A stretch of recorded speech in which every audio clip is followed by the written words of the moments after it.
আপোনালোকক স্বাগতম জনাইছোঁ আপোনালোকক মোৰ ইউটিউব চেনেললৈ। আপোনালোকৰ এটা ডাঙৰ সমস্যা যিটো হৈছে সেইটো যে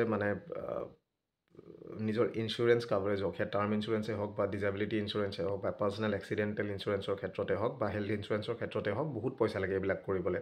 আজি টাৰ্ম ইঞ্চুৰেঞ্চো যদি কৰিবলৈ যায় তাতো এটা প্ৰিমিয়াম থাকে, বা পাৰ্চনেল এক্সিডেণ্টেল ইঞ্চুৰেঞ্চ কৰিবলৈ গ'লেও থাকে, বা ডিজেবিলিটি ইঞ্চুৰেঞ্চ কৰিবলৈ গ'লেও, হেল্থ ইঞ্চুৰেঞ্চ কৰিবলৈ গ'লেও থাকে।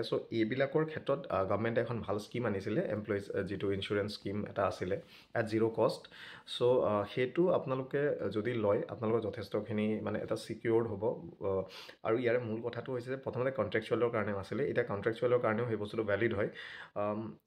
পাৰ্মানেণ্ট ৰেগুলাৰ যিমানখিনি মানুহ আছে বা কণ্ট্ৰেকচুৱেল যিখিনি আছে, সকলোৱে ইয়াৰ সুবিধা পাব। খালি এটা বস্তু আপোনালোকে মনত ৰাখিব লাগিব যে আপোনালোকৰ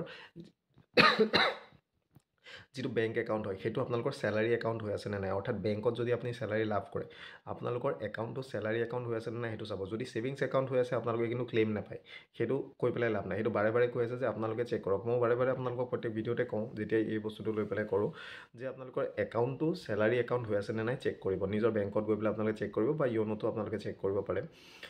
যদি চেলাৰী একাউণ্ট হৈ থকা নাই, বেংকৰ মেনেজাৰক আপোনালোকে এপ্লিকেশ্যন দি পেলাই চেলাৰী একাউণ্ট কৰি ল'ব পাৰে। দ্বিতীয় কথা হৈছে যে ভাল এটা স্কীম, বহুত মানে কাভাৰেজ যথেষ্ট দিছে। খালি এটাই ডিমেৰিট মই দেখি আছোঁ যে টাৰ্ম ইঞ্চুৰেঞ্চটো অলপ কম দিছে, টাৰ্ম ইঞ্চুৰেঞ্চটো অলপ বঢ়াব লাগে। হয়তো যিহেতু জাষ্ট ইণ্ট্ৰডিউচ হৈছে, নেক্সট এইটো হয়তো বঢ়াবগৈ। ইতিমধ্যে এইটো বস্তু যিহেতু লাগু হৈ গৈছে, আপোনালোকে সেইটো কাৰণে নিজৰ একাউণ্টটো ছেভিংছ একাউণ্টৰ পৰা চেলাৰী একাউণ্ট কনভাৰ্ট হ'ল নে নাই সেই বস্তুটো এবাৰ চেক কৰি ল'ব। মই টেম্পলেটখন দেখাই দিছোঁ, চাই লওক। তো এই যিটো ইঞ্চুৰেঞ্চ পেকেজ দিছিলে ষ্টেট গভৰ্ণমেণ্ট এমপ্লয়িজৰ ক্ষেত্ৰত, আপোনালোকে চাগে ইয়াৰ আগতেও ইয়াৰ ৰিলেটেড ভিডিঅ' দেখিছে। এইটো ফাইনেলি তেওঁলোকে এটা টেম্পলেট তেওঁলোকে ৰিলিজ কৰিছে যে আপোনালোকে কি কি মেইন ক্ৰাইটেৰিয়া হ'ব, সেইখিনি বহুত দীঘলীয়া এখন হেৰি দিছে। ইন শ্বৰ্ট আপোনালোকক দেখাব যাওঁ, এইটো ইতিমধ্যে ষ্টাৰ্ট হৈ গৈছে। যিসকল আপোনালোকে গভৰ্ণমেণ্ট এমপ্লয়িয়ে হওক, আপোনালোকে কণ্ট্ৰেকচুৱেল এমপ্লয়িয়ে হওক, সকলোৱে ইয়াৰ সুবিধা পাব, যিসকলৰ পে'মেণ্ট থ্ৰু বেংক ট্ৰান্সফাৰ হয়। অ'কে, আপোনালোকে বেংকত যদি নিজৰ চেলাৰী পায়, then you are covered under this. আপোনালোকে কণ্ট্ৰেকচুৱেলেই হওক, পাৰ্মানেণ্টেই হওক, যি কামেই আপোনালোকে কৰে। ইয়াতে আপোনালোকে চাওক কোন বেংকৰ লগত তেওঁলোকে MOU কৰিছে। সেয়া হৈছে আপোনালোকৰ SBI, UBI, axis bank, Indian bank. UBI মানে হৈছে ইউনিয়ন বেংক অফ ইণ্ডিয়া, আৰু Punjab national bank. Regular and permanent employees বুলি ইয়াতে দিছে, কিন্তু এইটো কণ্ট্ৰেকচুৱেলৰ ক্ষেত্ৰতো হয়। অ'কে, সেইটো ক্লেৰিফাই কৰি দিয়া হৈছে। সেইটো আপোনালোকে টেনশ্যন ল'ব নালাগে। চেলাৰী পেকেজ একাউণ্ট আপোনালোকৰ হ'ব লাগিব। চেলাৰী পেকেজ একাউণ্ট হৈ আছে নে সেইটো চেক কৰিব। আপোনালোকৰ ৰেগুলাৰ ছেভিংছ একাউণ্ট হৈ আছে নে চেলাৰী একাউণ্ট হৈ আছে। মষ্টলি এইটো চেলাৰী একাউণ্ট হৈ যায় কনভাৰ্ট। যদি কনভাৰ্ট হোৱা নাই, দেন আপোনালোকে এখন ফৰ্ম আছে, মই ইয়াৰ আগৰ ভিডিঅ' আপোনালোকে চেক কৰিব এই ইঞ্চুৰেঞ্চ পেকেজ লৈ পেলাই।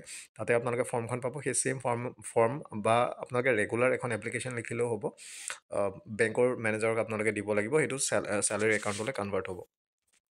ইয়াতে আপোনালোকৰ ইঞ্চুৰেঞ্চ কি আছে আপোনালোকে চাওক। জিৰ' কষ্ট, আপোনালোকে 1 টকাও দিব নালাগে। সেইটো হৈছে আপোনালোকৰ পাৰ্চনেল এক্সিডেণ্টেল ইঞ্চুৰেঞ্চ কাভাৰেজ থাকিব, য'ত মিনিমাম 1 কোটি টকা থাকিব। ইয়াতকৈ বেছিও হ'ব পাৰে কিন্তু। অ'কে, মিনিমাম 1 কোটি টকা আপোনালোকে পাবই যদি পাৰ্চনেল এক্সিডেণ্ট আপোনালোকৰ হয়। দ্বিতীয়তে, আপোনালোকৰ এয়াৰ এক্সিডেণ্ট যদি আপোনালোকৰ হয়, যে ক'ৰবাত ফ্লাইটত গৈ আছে, কেনেবাকৈ এক্সিডেণ্ট হ'ল, কিবা হ'ল, তেতিয়া আপ টু 2 crores আপোনালোকে পাব। পাৰ্মানেণ্ট টোটেল ডিজেবিলিটি যদি আপোনালোকৰ হয়, অ'কে, তেতিয়া মেক্সিমাম আপ টু 1 crore পাব, depending on the rate of মানে percentage of disability and doctor certificate. Permanent partial disability যদি হয়, যে পাৰ্চিয়েল ডিজেবল হৈছে, তেতিয়া আপ টু 80 lakhs আপোনালোকে পাব। এইটো ডিপেণ্ড কৰিব আপোনালোকৰ পাৰ্চেণ্টেজ অফ ডিজেবিলিটি আৰু কেনেকুৱা ধৰণৰ ডিজেবিলিটি হৈছে সেইটোৰ ওপৰত ডিপেণ্ড কৰি পাব। ইয়াৰ লগতে টাৰ্ম লাইফ ইঞ্চুৰেঞ্চ কাভাৰেজ এটা দিছে আপ টু 10 lakhs। আমি কৈ আছোঁ যে এই বস্তুটো অলপ বঢ়াব লাগে। 10 লাখৰ যিটো টাৰ্ম ইঞ্চুৰেঞ্চ দিছে, টাৰ্ম ইঞ্চুৰেঞ্চৰ কাভাৰেজটো 1 কোটি টকালৈকে কৰিব লাগে। হোপফুলি সোনকালে সেই বস্তুটো হ'ব। ইয়াৰ লগতে এটা পেইড ইয়াতে মানে পেকেজতে এটা পেইড হেৰি আছে, যিটো আপোনালোকে ল'বও পাৰে, নল'বও পাৰে, আপোনালোকৰ কথা। বাট আই হাইলি ৰেকমেণ্ড কি আপোনালোকে লওক, কাৰণ এইটো কেছলেছ ফেচিলিটি হয়। হেল্থ ইঞ্চুৰেঞ্চৰ এটা তেওঁলোকে দিছে, যিটো আপোনালোকৰ এমপ্লয়ী আৰু আপোনালোকৰ ফেমিলি কাভাৰ হ'ব। ইয়াৰ ৰিলেটেডো মই ডিটেইলকৈ ভিডিঅ' বনোৱা আছে, সেইটো আপোনালোকে চেক কৰিব পাৰিব। অ'কে, ইয়াৰ লগতে আছে active salary credits benefits valid only if the salary is credited for at least 1 month। Minimum আপোনালোকৰ 1 মাহ চেলাৰী সোমাবই লাগিব, আৰু ৰেগুলাৰ 3 months আপোনালোকৰ সোমাব লাগিব। 3 মাহতকৈ বেছি দিন আপোনালোকৰ লেপছ হ'ব নোৱাৰিব চেলাৰী সোমোৱা। এইটো এটা মেইন কথা। ক্লেইম প্ৰচেছটো একদম চিম্পল হয়। আপোনালোকে বেংকক নটিফাই কৰিব লাগিব যে এনেকুৱা প্ৰব্লেম হৈছে বা কোনোবা ঢুকাইছে। সেইটোৰ পিছত আপোনালোকে বেংকে এই প্ৰচেছ ক্লেইমটো ফেচিলিটেট কৰিব। বাকী নাম্বাৰো দিয়া আছে, এইটো আপোনালোকে চেক কৰিব পাৰে। এতিয়া ইয়াতে যিটো মেইন ক্ৰাইটেৰিয়া হৈছে, মেইন ক্ৰাইটেৰিয়াটো হৈছে যে আপোনালোকৰ একাউণ্টটো ছেভিংছ একাউণ্ট হৈ থাকিলে নহ'ব, চেলাৰী একাউণ্ট হ'ব লাগিব। দ্বিতীয় কথাটো হৈছে যিটো মেইন, ক্লেইম কেনেকৈ কৰিব। ক্লেইম কৰিবলৈ হ'লে আপোনালোকৰ যদি ডিজেবলেই হ'ল বা আপোনালোকৰ ডেথ হৈছে, যিয়েই হওক, সেইটোৰ ক্ষেত্ৰত আপোনালোকৰ বেংকক আপোনালোকে ক'ব লাগিব, নটিফাই কৰিব লাগিব যে এনেকুৱা এনেকুৱা হ'ল। তাৰপিছত আপোনালোকে সকলো চাৰ্টিফিকেটছ আৰু নেক্সট অফ কিন চাৰ্টিফিকেট এনেকুৱা ধৰণৰ বস্তুখিনি সৈতে মানে কিবা এটা কেছ হোৱাৰ 90 দিনৰ ভিতৰত আপোনালোকে ক্লেইম কৰিব লাগিব। তাৰপিছত বেংকে ফাৰ্ডাৰ প্ৰচেছ কৰি ইঞ্চুৰেঞ্চ কোম্পানীৰ পৰা সেইটো আপোনালোকৰ ক্লেইম তেওঁলোকে ডিছবাৰ্চ কৰিব। যিহেতু গভৰ্ণমেণ্টৰ স্কীম হয়, চ' সেইটো নাভাবিব যে ক্লেইম ছেটেল নহ'ব। ক্লেইম ছেটেলমেণ্ট ৰেচিঅ' হাই হ'ব বহুতখিনি। চ' এইটোৱে আছিলে যথেষ্ট ভাল কথা। কণ্ট্ৰেকচুৱেলখিনিৰ ক্ষেত্ৰতো ধৰি লওক তেওঁলোকেও বহুত মানে এটা ছিকিউৰিটি তেওঁলোকৰ কাৰণেও হ'ব আৰু যথেষ্ট ভাল এটা কথা বুলি মই ভাবোঁ। চ' ইমানেই আছিলে। বাকী যিসকলে পৰীক্ষা দিবলৈ গৈ আছে, APDCL AO হওক বা আপোনালোকৰ DME হওক, যি পৰীক্ষা আপোনালোকে দিবলৈ গৈ আছে, ভালদৰে প্ৰিপেয়াৰ কৰক।